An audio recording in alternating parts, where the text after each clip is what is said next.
Halo saudara, dari Arlington, Virginia, saya Helmi Yohanes dan tim VOA kembali hadir dengan serangkaian berita Amerika Serikat dalam segmen Sapa Dunia. Kami awali dengan militer Amerika yang menembak jatuh balon pengintai milik Tiongkok setelah balon ini terbang di wilayah udara Amerika Serikat. Tiongkok menyebut balon itu adalah untuk memantau iklim, tapi insiden ini mengakibatkan Menlu Amerika menunda kunjungannya ke Tiongkok. Sementara pengamat menilai momentum positif hubungan Amerika-Tiongkok menjadi terusik. Di atas langit di wilayah Samudra Atlantik, pesawat jet F-22 menembak jatuh balon pengintai Tiongkok Sabtu lalu. I ordered the Pentagon to shoot it down on Wednesday as soon as possible. They decided that the best time to do that was as it got over water outside within 12-mile limit. They successfully took it down. Angkatan Laut AS dan penjaga pantai meneruskan misi untuk menemukan informasi dari hasil pantauan balon tersebut. Menteri Luar Negeri AS Antony Blinken batal ke Beijing. Hal ini diputuskan hanya 2 hari sebelum ia dijadwalkan bertemu Presiden Tiongkok Xi Jinping. The presence of this surveillance balloon in U.S. airspace is a clear violation of U.S. sovereignty and international law. That it's an irresponsible act and that the PRC's decision to take this action on the eve of my planned visit is detrimental to the substantive discussions that we were prepared to have. Tiongkok menyebut balon tersebut adalah pemantau cuaca sipil dan menyebut reaksi AS berlebihan. Namun jauh sebelum penemuan balon pengintai, analis pesimistis kunjungan Blinken akan membuahkan hasil. And I don't see, for example, that within the United States, competition with China will necessarily change in any significant way from this trip. In other words, I don't see this trip as producing any major deliverables or significant shifts. Montana yang sempat dilintasi balon Tiongkok adalah lokasi pangkalan udara Maelstrom yang merupakan gudang sekitar 150 rudal antar benua yang dimiliki AS. Demikian laporan VOA. Saudara, laporan terbaru tenaga kerja Amerika di luar perkiraan analis dan menunjukkan sebanyak 517.000 lapangan kerja baru tercipta pada bulan Januari. Sementara tingkat pengangguran turun ke angka 3,4%, yakni yang terendah sejak tahun 1969. Presiden Joe Biden menyambut laporan tenaga kerja ini dan mengatakan ini adalah pertumbuhan lapangan kerja terkuat dalam sejarah dan tingkat pengangguran terendah dalam 54 tahun. Sementara sektor manufaktur pulih dengan laju tercepat selama 40 tahun terakhir dan inflasi menurun. Menurut Biden, ini menunjukkan bahwa kebijakan ekonominya berjalan. Selama Januari lalu, rekrutmen tenaga kerja terjadi di hampir semua industri Amerika dengan sektor rekreasi, penginapan, dan restoran menambah hampir 130.000 lapangan kerja baru, terpicu banyaknya warga Amerika yang berwisata dan makan di luar. Meski ada PHK di sejumlah perusahaan besar teknologi, tapi lapangan kerja profesional tetap kuat dan merekrut lebih dari 80.000 orang selama Januari. Kuatnya penciptaan lapangan kerja juga tercatat di bidang pemerintahan dan layanan kesehatan. Menurut analis, hal ini menunjukkan bahwa langkah Bank Sentral Amerika menaikkan tingkat suku bunga acuan selama 8 kali berturut-turut hingga saat ini belum mengakibatkan resesi atau ketidakstabilan ekonomi. Sehingga diperkirakan The Fed akan menaikkan suku bunga lagi di masa mendatang untuk mengendalikan inflasi.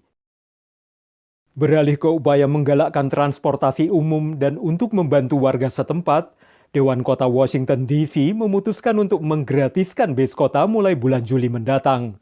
Warga dan sektor usaha menyambut keputusan yang diambil Dewan Kota secara bulat ini, menyusul langkah serupa di sejumlah kota Amerika lainnya. Dari tadinya hanya sebuah wacana, Dewan Kota Washington DC akhirnya menggulirkan pembebasan tarif bus umum. It's a big deal. 3 years ago, I launched Metro for DC, which was an effort to make our metro system fare-free if we could do it, but then also tie in service improvements, right? You got to make sure that you're not just helping on affordability, but you're actually improving the service in the first place. So what we're about to pass here in the District of Columbia is just transformative for working families, for workers, for every part of our city. It's a really great deal. Pembebasan tarif berlaku bagi seluruh bus umum yang dinaiki penumpang di ibu kota AS, bila pun penghentian terakhir berada di daerah pinggiran di luar batas wilayah kota. Right now I ride the bus a few times a week, and it would be really nice to just be able to not be worried about that fare, and I think I would definitely ride it more in shorter rides. Sometimes I catch the train, and trying to pay for the bus and the train can become overwhelming if you go to work every day like I do. So it'll be a blessing to have it free. Disahkannya perda ini mendapat respons positif pelaku usaha. So the first thing with good transportation policy, any transportation policy, is that it broadens markets. So the first thing it's going to do is incentivize and I hope attract more guests to come down to DC, especially downtown DC, to enjoy like really some world-class restaurants, bars, entertainment, dining. And then the second thing it will do, it's a huge benefit for our workforce. Pelaku usaha juga merespons positif perluasan layanan bus umum gratis hingga 24 jam untuk rute-rute tertentu. Demikian laporan tim VOA. Kini kita tengok Penny Chandrarini, pesinden yang juga dosen di Institut Seni Indonesia Surakarta, yang keunikan suaranya menarik perhatian kuartet musik gesek asal San Francisco, Kronos Quartet. Kuartet yang telah memenangkan banyak penghargaan ini berkolaborasi dengan Penny dan menampilkan tembang ciptaannya berjudul Madu Suara di pentas musik Amerika.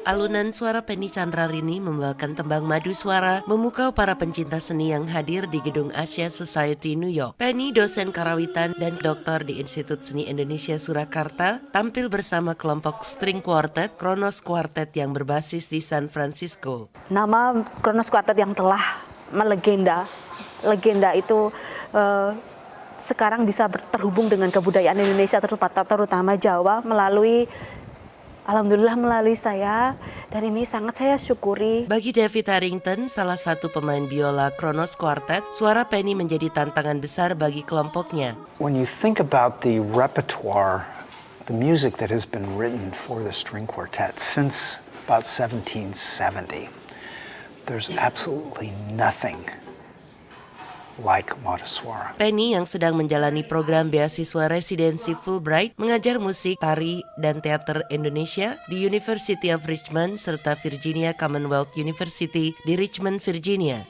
Sebagai pendidik, ia ingin melestarikan fungsi pesinden di kalangan masyarakat Jawa melalui lirik dan makna yang ditembangkan. Ketika saya bereksperimental, saya tidak akan jauh darinya, dan justru itu akan menjadi kekuatan.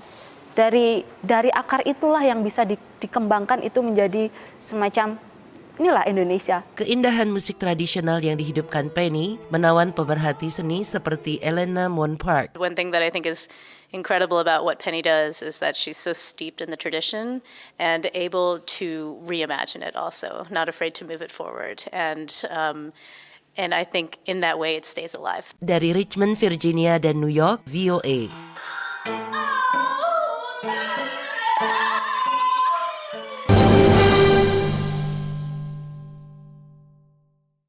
Menyajikan berita seputar Nusantara, dari politik, kriminal, hingga budaya. TNI Angkatan Laut terus berupaya membongkar pagar laut yang berada terhadap seorang anak berusia 14 tahun. Mengadakan pertemuan dengan utusan khusus Presiden bidang. Saksikan Beranda Nusantara Senin sampai Sabtu pukul 11 WITA hanya di Jawa Pos TV Bali. Nikmati kumpulan lagu-lagu terbaik dari para musisi ternama Bali dengan alunan melodi yang khas, lirik yang menyentuh hati, dan visual yang memukau. Yang dadi kembali baliku.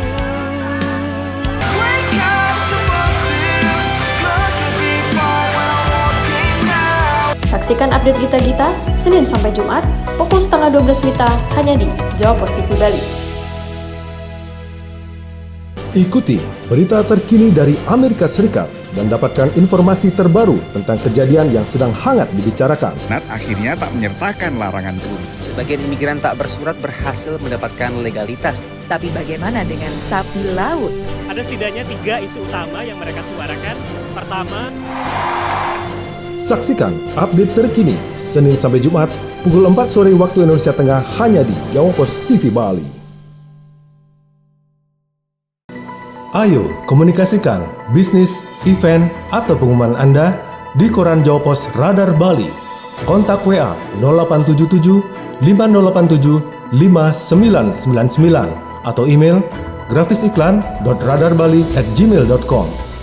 Jawa Pos Radar Bali, lugas dan tuntas.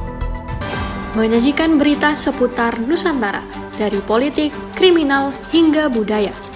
TNI Angkatan Laut terus berupaya membongkar pagar laut yang berada Terhadap seorang anak berusia 14 tahun. Mengadakan pertemuan dengan utusan khusus Presiden bidang. Saksikan Beranda Nusantara Senin sampai Sabtu pukul 11 WITA hanya di Jawa Pos TV Bali.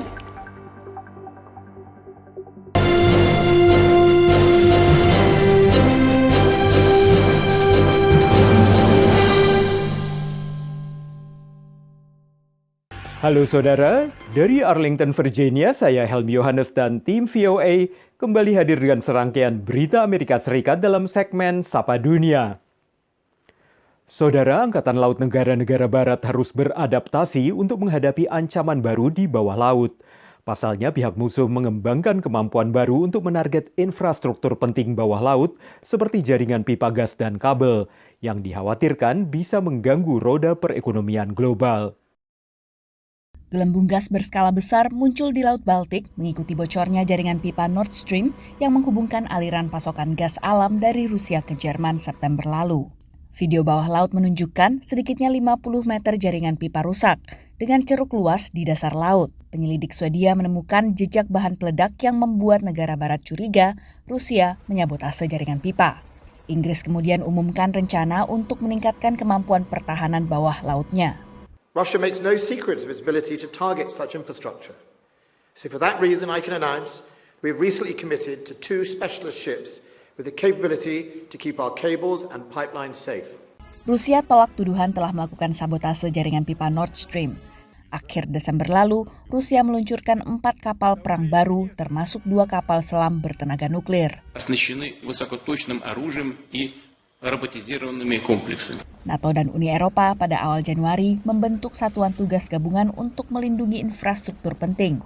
Any deliberate attack against allies' critical infrastructure would be met with a united and determined response. Hybrid and cyber attacks can trigger Article 5, can constitute an armed attack against a NATO ally. Namun menurut analis, negara barat harus memperjelas definisi serangan. What does one actually do when one observes, for example, a submarine tampering with critical national infrastructure, but not in a way that necessarily leads to an immediate loss of life? So actually it's more a question of how you change organizational practices to deal with this sort of activity. Jutaan kilometer kabel dan pipa di bawah laut menyalurkan sumber energi dan data yang menggerakkan ekonomi global.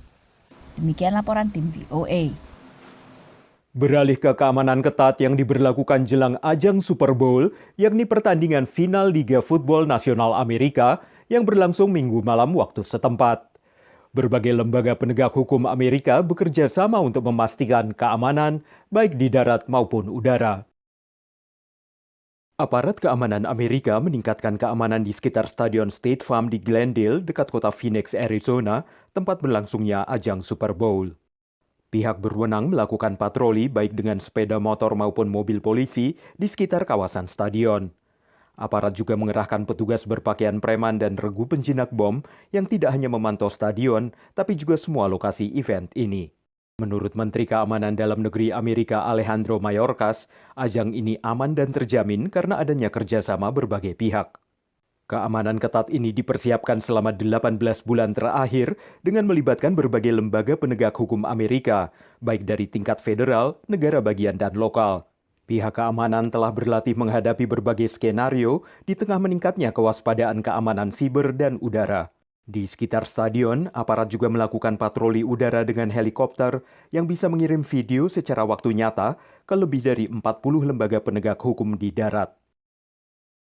Lebih dari 100.000 orang diperkirakan datang ke Glendale untuk menyaksikan dan memeriahkan Super Bowl tahun ini, yang diperkirakan disaksikan sekitar 73.000 penggemar di stadion, sementara hampir 100 juta lainnya menonton lewat siaran langsung di televisi. Penyelenggaraan Super Bowl ke-57 ini juga mendongkrak penjualan atribut kedua tim yang bertanding. Menjelang pertandingan puncak football atau Super Bowl di Phoenix, negara bagian Arizona, Bandara Internasional Kansas City di negara bagian Missouri dipenuhi penggemar football dengan atribut khas tim Kansas City Chiefs. Going to Phoenix! Phoenix bound! Watch the Chiefs! Begitu Kansas City Chiefs dipastikan melaju ke Super Bowl, banyak yang kembali membeli atribut tim favorit mereka. It just means a little bit more cementing our name in the history. I can't wait. Pendukung tim lawan Philadelphia Eagles tak kalah semangat, termasuk Carl yang belanja di sebuah toko lisensi resmi atribut Liga Football Nasional NFL. And the first time was I was still in college. That's how long ago that was. So then he got 2004, 2017, and now. You might as well enjoy it while it's here. Ada yang bahkan tak kebagian kaos, topi, shawl, dan atribut lainnya. Slim pickings. Slim pickings It's a Philly thing. Can't find none. We'll walk out of here with something though. Yeah. Apakah penggemar Kansas City Chiefs atau the Philadelphia Eagles? Seragam dan atribut kedua tim banyak diproduksi di negara bagian Minnesota. It's a great demand from the fans and the retailers. So our team started last fall planning for the Super Bowl, and we receive all of the art, graphics, and our team starts designing and sampling and proofing. We begin from concept all the way to product. Good afternoon, everyone. Tapi bersamaan penjualan produk resmi, ada juga produk non-lisensi yang beredar dan dijual secara ilegal. Nilai total produk tiruan ini yang telah disita aparat mencapai sekitar $20 juta dalam setahun. Demikian laporan tim VOA. Kini kita tengok warga diaspora Indonesia Erda Sapa yang mendirikan Spicy One, satu-satunya restoran Indonesia di Kansas City. Kota di kawasan tengah Amerika Serikat ini tidak memiliki banyak populasi warga Indonesia. Tapi Spicy One berhasil merebut hati warga setempat untuk mencoba masakan Indonesia. Di dapur Spicy One, aroma rempah khas Indonesia menyerba. Erda Zapa, pemilik dan koki Spicy One, memasak salah satu makanan favorit pelanggannya, mie goreng Indonesia. Saya tuh kan senang masak, saya dari nggak bisa sampai bisa gitu loh. Pertama-tama tuh saya suka kasihin tetangga. Pokoknya cita-cita saya tuh mau buka restoran. Erda mendirikan Spicy One Februari 2022 lalu, ketika pandemi mulai melandai.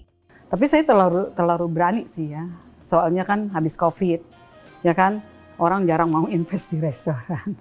Tapi semua terbayar dengan kepuasan pelanggannya. Terus kalau misalnya banyak customer juga, aduh senang-senang aja, apalagi dipuji kan, Abis pulang kerja, saya lihat Google, notification kan. Kasih lihat bintang 5, aduh tenang. Spicy One juga dipercaya T-Mobile, salah satu perusahaan telekomunikasi terbesar di Amerika, untuk menyediakan makan siang bagi pegawai. Spicy One memang bukan satu-satunya penyedia makanan Indonesia, namun layanan dan suasana restoran menjadi daya tarik. Before we came here, we had to go clear to Tulsa, Oklahoma to find Indonesian just to cuisine. get the Indonesian food. Yeah. And then it's been a while. I have never come back to home like Surabaya, so it's kind of helped me a lot to get the Indonesian food. Selain membayar kangen akan makanan Indonesia, Spicy One juga jadi tempat untuk memperkenalkan generasi muda diaspora Indonesia akan makanan tanah air.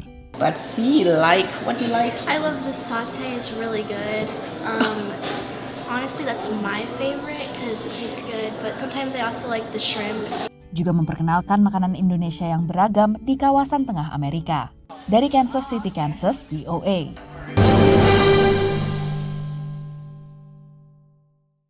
Jelajahi kekayaan sejarah dan keindahan alam Jawa Tengah. Temukan cerita di balik tempat-tempat ikonik dan nikmati pengalaman yang tak terlupakan. Tiga sendiri diambil dari nama Ratu Belanda waktu itu yang kemudian diabadikan sebagai nama bangunan. Dan keluaran terbaru juga ada, karena memang sampai saat ini. Saksikan Jejak Kota setiap minggu pukul 11:30 WITA hanya di Jawa Pos TV Bali. Ayo komunikasikan bisnis, event, atau pengumuman Anda di koran Jawa Pos Radar Bali. Kontak WA 0877 5087 5999 atau email grafisiklan.radarbali@gmail.com. Jawa Pos Radar Bali, lugas dan tuntas. Mengupas tuntas kondisi Amerika Serikat selama sepekan terakhir. kami hadirkan laporan-laporan eksklusif yang akurat dan mendalam. Menggugat aturan itu ke Mahkamah Agung, ByteDance akan kehilangan akses ke pasar terbesarnya. Rumah ayahnya pun belum ketahuan nasibnya. Di antrian ini kehilangan tempat tinggal. Saksikan VOA Global Report setiap minggu pukul 4 sore waktu Indonesia Tengah hanya di Jawa Post TV Bali.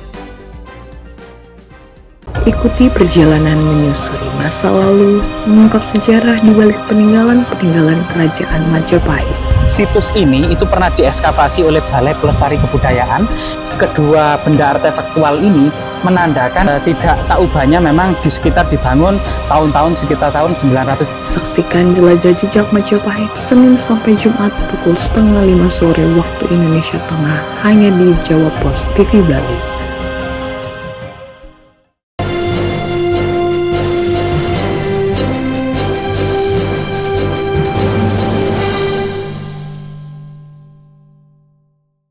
Halo saudara, dari Arlington, Virginia, saya Helmi Yohanes dan tim VOA kembali hadir dengan serangkaian berita Amerika Serikat dalam segmen Sapa Dunia. Peluncuran misi Artemis menuju bulan dibatalkan lagi Sabtu kemarin akibat kebocoran bahan bakar berbahaya. Ini adalah pembatalan kedua pada pekan lalu setelah rencana peluncuran pada hari Senin juga ditunda. Misi Artemis 1 yang dijadwalkan meluncur Sabtu siang waktu setempat dibatalkan setelah tim menemukan kebocoran hidrogen cair pada roket terkuat di dunia ini.